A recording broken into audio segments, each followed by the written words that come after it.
Hello everyone, my name is Ananya Rajput, a law intern at LEXIS and Company.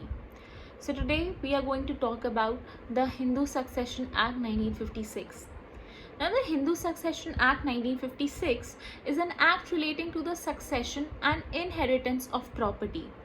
This act lays down a comprehensive and uniform system which incorporates both succession and inheritance. This act also deals with intestate or unwilled, which is testamentary succession. Therefore, this act combines all the aspects of Hindu succession and brings them into its ambit. Now, Section 2 of this act lays down the applicability of this act. This act is applicable to any person who is Hindu by religion or any of its form or development, including Virashiva, Lingat, or a Brahmo, Prarthana, or Arya Samaj follower, any person who is a Buddhist, Sikh, or Jain by religion, any other person who is not a Muslim, Christian, Parsi, Jew, unless it is proved that such person would not be governed by Hindu law or custom. Fourth, this act shall also extend to the whole of India. Now, however, this section shall not apply to any scheduled tribes covered under the meaning of Article 366 of the Indian Constitution unless otherwise directed by a central government by a notification in the official gazette. Now, here the main question arises that who qualifies as a Hindu, Sikh, Jain or Buddhist? Now, a legitimate or illegitimate child where both of his parents are either Hindus, Buddhists, Jains or Sikhs. A legitimate or illegitimate child, one of whose parents is a Hindu, Buddhist, Jain or Sikh and is brought up as a member of the tribe, community, group or family to which such parents belong. Third, any person who is a convert or reconvert to Hindu, Sikh, Jain or Buddhist religion. Now, which properties does this act not apply to? Now, Section 5 lays down the properties that this act does not apply to. First is any property whose succession comes under the regulation of the Indian Succession Act 1925 by reasons of the provision that under Section 21 of the Special Marriage Act 1954. Section 21 of the Special Marriage Act states that succession to the property of any person whose marriage is solemnized under this act and the property of the issue of such marriage shall be governed by the Special Marriage Act.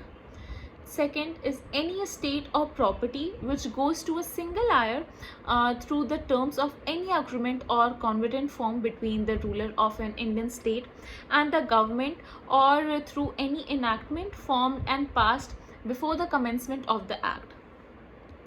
Now, rules for ownership in the case of males.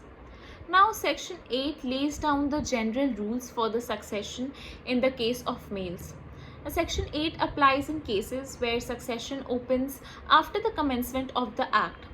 It is not necessary that the death of the male Hindu whose property has to be devolved by inheritance should take place after the commencement of this act.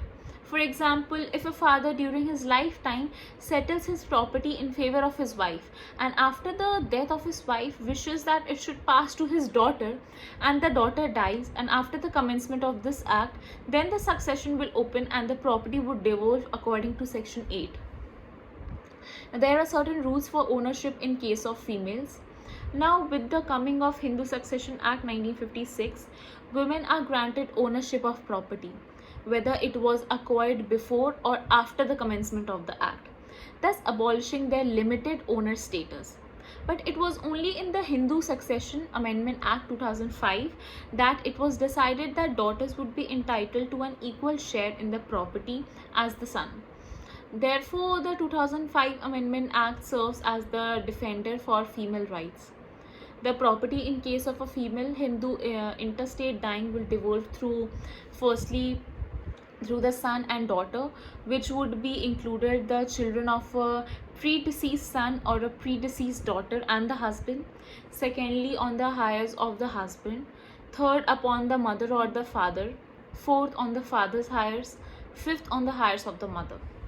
Now, in the case of any property being inherited by a female Hindu by her father or mother, and there is no son or daughter of the deceased, including a child of the predeceased son or daughter, then it shall devolve in favor of the heirs of the father.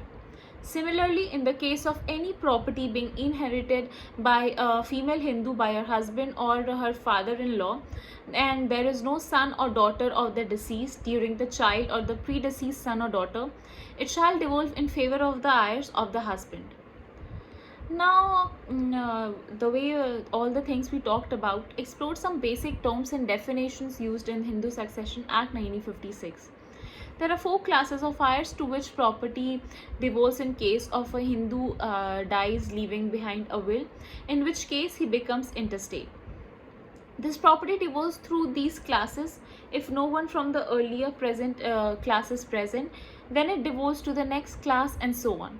Lastly, we also explored the 2005 amendment of this act, which brought much needed protection to women's right regarding property.